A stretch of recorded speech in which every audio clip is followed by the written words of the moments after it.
Assalamu Alaikum everyone, welcome back to another video. I hope you're having a wonderful day. So I've been doing a little bit of research in the last couple of days trying to find high quality businesses that potentially will be a great addition to my own portfolio. And while I was doing this, I thought, you know what, let me just share with the community some of the things that I actually found. Some of the companies I actually own, some I don't. And what I would like to do is I don't want to make the video any longer, so I'm gonna try to give you like a summary of each one of the company. We will look at again, every single one of these companies has beaten the S&P 500 over the last 10, 15, 20 years. And that's why they are on this list. Okay, every single one of these companies that we're going to talk about today has a very high profit margins, return on equity, and return on invested capital. They're expected to grow. Some of them are really expected to grow massively. Some of them are decent. I'll give you a little bit of description about each one of the company. Majority of these companies have excellent free cash flow. So if they pay dividend, the free cash flow is enough to cover that dividend and so on. And then of course, we want to know how big these companies are. But before we move on with that, can you make sure that you join us in the Patreon account if you can? If you cannot, of course, that's absolutely fine. Just like the video, subscribe to the channel and tell your family and friends about the channel. What we're trying to do here is basically, I'm trying to bring a Sharia compliant basically investment side of things when it comes to the stock market. And of course, if you enjoy it, it's free content. So just share with your family and friends. And if you can join us in the Patreon account, that will be massive help. So, like I said, I don't want to make the video any longer than it needs to be. So let's get started. And the first company we're going to talk about today is Apple. Apple, some people think it's actually not Sharia compliant. It is Sharia compliant. And of course, despite the fact the company had basically we talked about having a credit card sort of interest, that side of things, that never materialized to anything major, and there's still revenue, majority of their revenue basically still Sharia compliant. It has a market cap of $2.99 trillion at the time of recording. Free cash flow, we're looking at almost $100 billion of free cash flow. That's bigger than some of the companies out there, some of the companies on this list. In fact, profit margin, we're looking at about 24%, return on equity of 138%, and return on invested capital of 61%. They're expecting the earnings to grow about 7% next year, 4% when it comes to the revenue side of the things. And we know what Apple does. That ecosystem is their selling point, if you like. And the fact that consistently they basically have a massive cash generation. So if I show you quickly, look at the earnings per share for Apple. Basically, it has grew every single year over the last 10 years since 2015. Look at the free cash flow per share, is heading the right direction. Look at these shares outstanding, it's declining, so they're buying back their own shares. And at the same time, the total sales has also increased every single year. Now, look in the fast graph, you can see here, basically since if you click max, okay, you can see the growth rate for the company. You can see the fair value ratio, price for the price to earnings, also normal PE as well. Now, one of the things is, if we look at forecast, for example, you can see current based on where the company has been trading over the last based on the estimate, you can see if you bought it right now, it seems very expensive. Okay, the growth rate is only 9.27. If we use the normal multiple, it's slightly different. That's what the market looks to trade this company, and for that reason, it is still the same, of course, growth. Okay, but you will be making 8%. But you kind of sort of are betting that that's gonna basically the company is gonna do the exact same thing it done over the last whatever years, and that's not something you want to do as a long-term investor. You want to basically you want to value the company based on the projected earnings expectations, because remember, the earnings price of the stock follows what? The earnings of the company. If the earnings are declining, the price is also not going to do well. And now look at check this out here. If we look at the basically total annualized rate of return over the last whatever years, you can see in the last 20 years we're looking at about 28%. The S&P 500 was only 9%. The 15 years, you can see only 12% for the S&P 500. Apple was basically about 23%, and so on. Only this year, okay, it was basically the last 3 years that the company has basically done was beaten by the S&P 500, and that's probably why the reason why the stock is down a bit. Okay, right, moving on to the next company today, we're talking about Nvidia, probably one of the best companies out there right now. $3.3 trillion of basically market cap, free cash flow $60 billion, profit margin, return on equity, return on invested capital there is not that many companies out there that has that sort of a matrix. Okay, EPS expected to grow about 39%, revenue 54%, is the leader when it comes to GPUs and AI technologies, stronger data center growth of basically expected, and also has it sustained that Blackwell basically is doing absolutely amazing, expected to be the best selling product out there in the world. So it'll be interesting to see where the company ends up in the next 5 years or so. Again, they're reporting tonight, so it'll be interesting to see where they end up. Now, looking at fast graph, as you can see here, for the last basically since 2006, the growth rate for this company was about 36. If we reduce that to say for the last 10 years, it's about almost a 50%. Last 5 years, basically it looks like it's about 80%, and right now based on this it looks like slightly undervalued. But if we use the forecast, for example, here, and we're looking at normal and based on the current estimation, you can see about 7%. If you buy this stock right now, you'll be making estimated annualized rate of return or about 8% based on that growth of 26%. If we use the normal PE for the company, you're looking at about 36%. So you still seems undervalued based on this. And if we look at it for the last 10 years of how the company has done over the last 20 years, in fact, we're looking at basically every single whatever you look at, it looks like it has beaten the S&P 500. And I'm sure, nothing, you can't be sure, but over the next couple of years, I'm sure this will continue to be the case. Even if it goes below, say, basically reduce another 10%, that's still higher than where the S&P has been over the last years. Earnings per share is growing in the right direction. Free cash flow is growing in the right direction. This is what you call a high quality business. Again, shares outstanding has basically been more or less the same over the last years, but it has declined since 2024. Sale is to look at this from $5 billion to $130 billion. Okay, these last 3 years is because of AI and everything else. The company has done absolutely amazing job. The next company we're looking at today is Broadcom, one of my all-time favorite companies. I made more money on this company than any other company out there, including Tesla. And again, is one of the best semiconductors companies out there. Basically, right now, when it comes to AI, they're there. They're software, the hardware side of things of the semiconductors. So they are a leader when it comes to that. Strong free cash flow. Again, look at this $20 billion of free cash flow right now. Huge company, 1.1 trillion company. Again, when it comes to profit margin, return on equity, return on invested capital, is absolutely amazing. EPS is basically expected to grow about 36%, revenue about 21%. Looking at, for example, fast graph here, what we will see is if we remove this, okay, over the last basically since the 2010, you can see is about the growth has been about 21%. If we reduce that basically to 10 years, again, that's about 19%. Over the last 5 years, we're looking at about 19%. Now, if we go down to the forecasting side of things, okay, if we use a norm basically based on the estimates, the stock looks like right now is basically you will be losing money. So it's slightly overvalued in my opinion.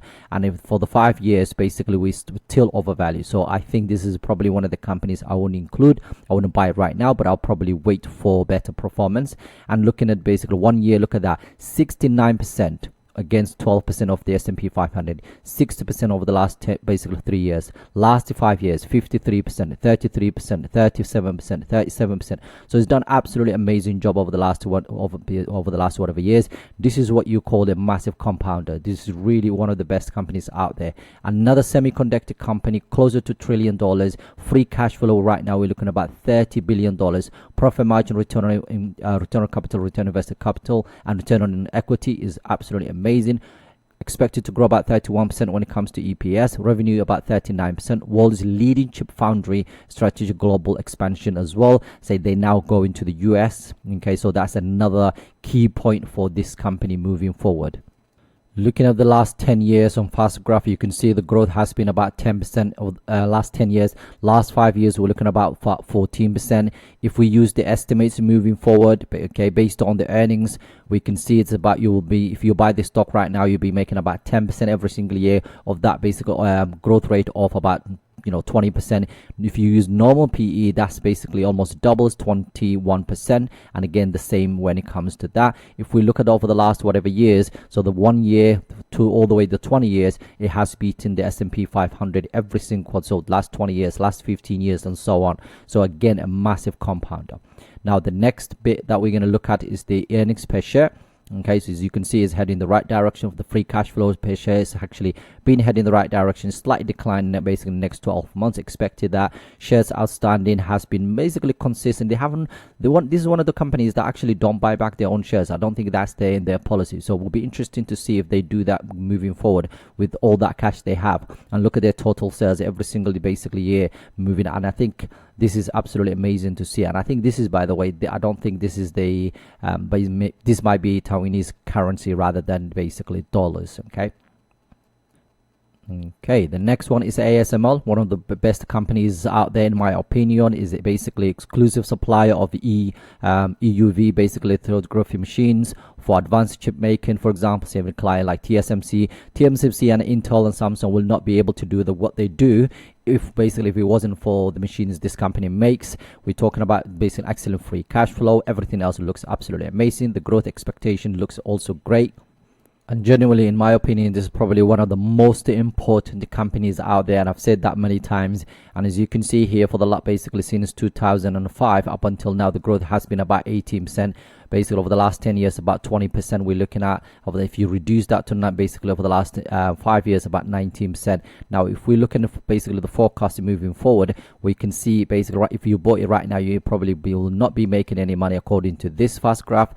Growth is expected to be about 20%, but if you look at the last 5 years, you'll be making it closer to 30%. So this is one of those companies it has a higher multiples, but if you're paying for that, if you buy it right now, you'll be paying for that. So you have to be careful with this type of companies. And again, right now, basically for the 1 year, it hasn't done anything. So the S&P 500 actually beat this company for the last 3 years, almost the same. But when it comes to last 5 years, last 10 years, last 15 years, last 20 years, the company has done absolutely amazing job in beating the S&P 500.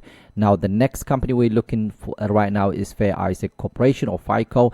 38 billion market cap, so it's probably one of the smallest on this list. When it comes to free cash flow, is not the best. Profit margin is actually great, and return on equity, return on invested capital is great. Return on equity is not there right now, and in fact, I want to check that out. I think something to do with having a negative. Potentially, it has a higher current liabilities against current assets, so that's probably one of the reasons. But it provides analytical software and basically decisioning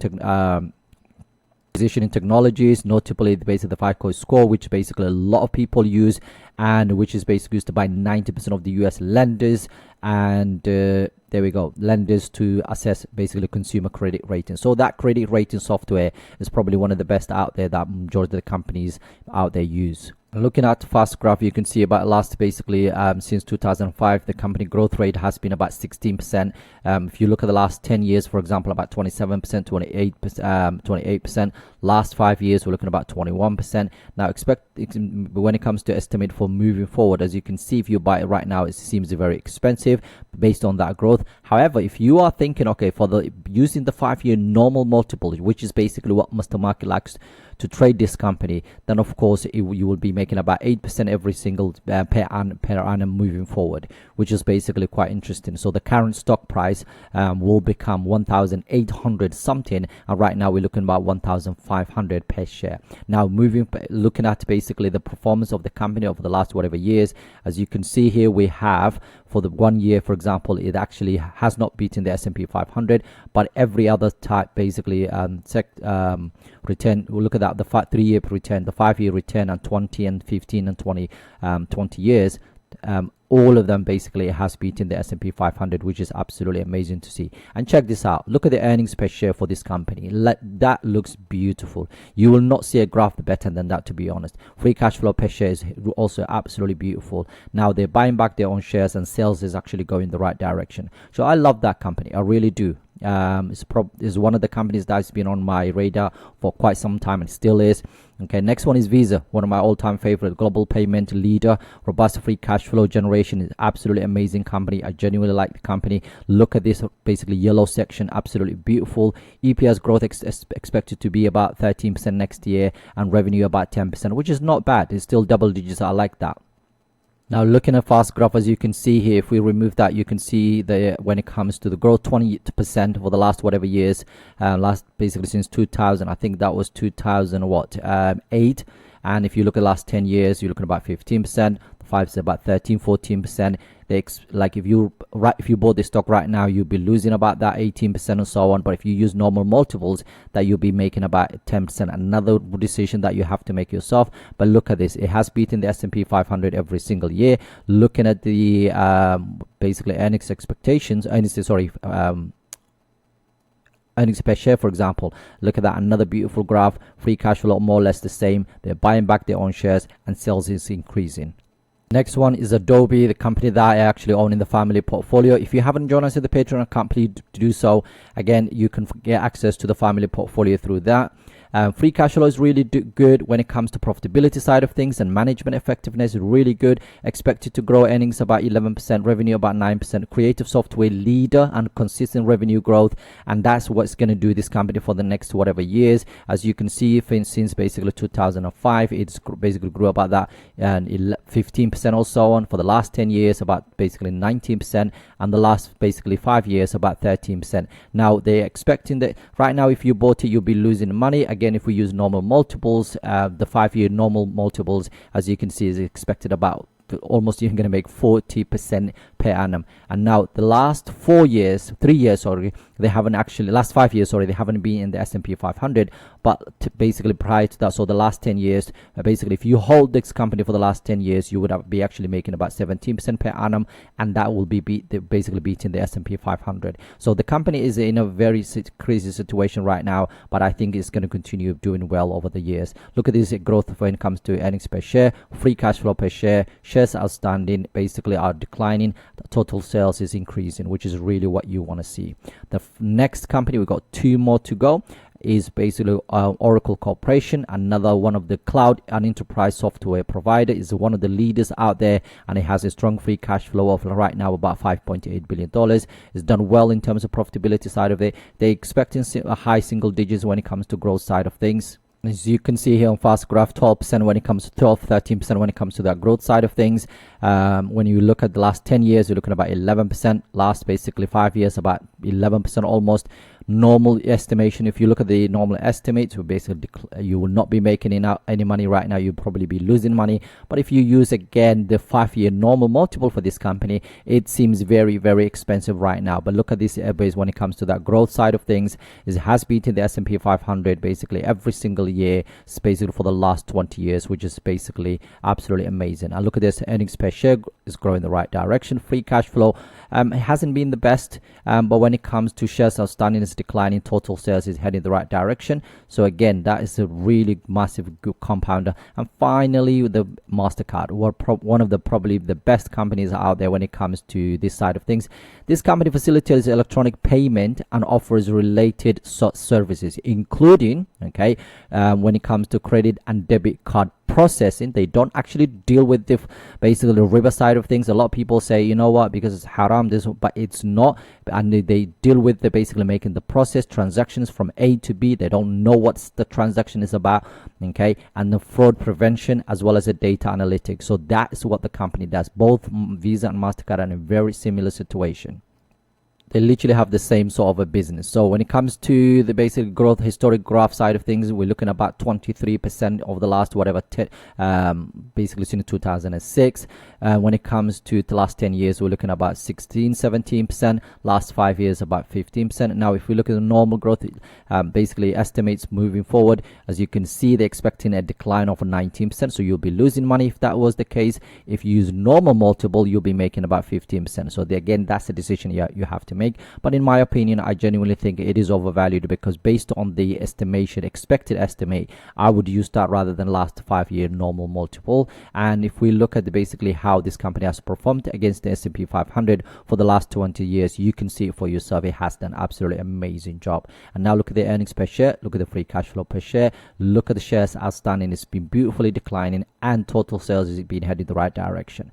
Genuinely, by far one of the best companies out there. This is what I was researching about the last few days. I wanted to share with the community, just kind of give you an overview of the type of businesses that you should be owning. Right, having said that, I do own some of these companies. Okay, I do own Nvidia, I own Broadcom, ASML, TSM. Basically, I was forced to sell it by my ISA account, the family ISA account. FICO is definitely on my list. I'm just watching it for a bit, and Visa is on my in my portfolio. Same as basically Adobe and Mastercard. So I do own quite a lot of these companies. I would love to own all of them, okay, but some of them of course are slightly too expensive, like I showed you with right now. And when I do entire portfolio update, you can basically see the companies that I own. As you can see here, 2 of the basically 10 companies we talked about today are my best performing stocks right now, and I will share that with you guys inshallah at some point. Anyway, I'm going to stop the video here. If you join this type of content, I would love you to join us to the Patreon account. It genuinely helps the channel, of course. And if you can't do that, just like the video, subscribe, and share with your family and friends. Let's grow this community. Let's help each other, inshallah. And if you got any companies that you think I actually missed out on this company, on this list, that you think are great, put it on this comment section. I will do a research and I will do another video, inshallah. I'll put together. Give me about 5 to 10 companies that you think are really, really good, that we should be looking at, similar sort of a layout, and then I will do the same, and then inshallah we can take care from there. Assalamu Alaikum.